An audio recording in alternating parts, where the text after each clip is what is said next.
You shared recently in one of our team meetings about some research that's emerging about the correlation between people feeling engaged as newcomers and wanting to stay over the long term in the community. Their tie to the community really depends on how engaged they feel as newcomers. I'm wondering if you could talk a little bit about some ways that you've seen communities trying to be more welcoming to help retain new residents in their towns.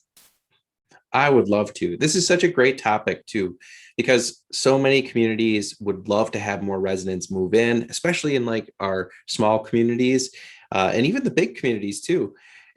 And they're asking, like, what can we do? How can we support and connect with people? And you're absolutely right that it really matters to them sticking around. And if we're investing all this time in recruiting them, let's try to keep them and keep them happy and get them engaged. So maybe some of the most traditional ways are like the welcome wagon. We have heard about those for years. And the welcome wagon idea is that you have maybe a bag or you have a pie that you stop by the person's home, whether that's an apartment or a house, and you drop it off and you say hi to them and you say welcome to the community. And the welcome wagon is still around. It's actually sort of getting a new life out there. But there've been some really cool variations on how people handle this point in time, which is I just moved to this community and I don't know anybody. How does my community respond to that? That's the slice in time we're talking about. Some people and in organizations have said, let's create a program where if you sign up and say you would like to visit with somebody else and have lunch with just a stranger from the community that wants to get to know you, they'll do that. They'll take you out to lunch and they won't ask you to join anything, and they'll visit with you and get to know you. And since those people have been recruited because they're really connected in the community, they can help you find more connections and really plug in.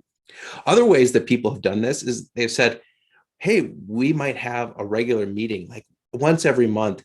The newcomers to the community and maybe other neighbors that are interested, they'll find a Facebook event that's happening and you can join, and maybe you'll hear from the mayor, maybe you'll hear from somebody else, or maybe you'll meet at a park and have a picnic together.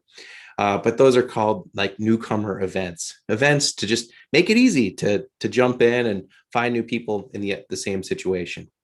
My favorite, the one that has worked for me, is just having a newcomer supper. This is maybe an event, but in those really small communities, a once a year supper that costs you maybe $300 worth of buns and turkey and whatever else you're serving can really go a long way for people that are new to the community to get to know each other, to hear from businesses in town, and to just generally build some relationships that can last for a long time. So those are just a few of the ideas that are out there.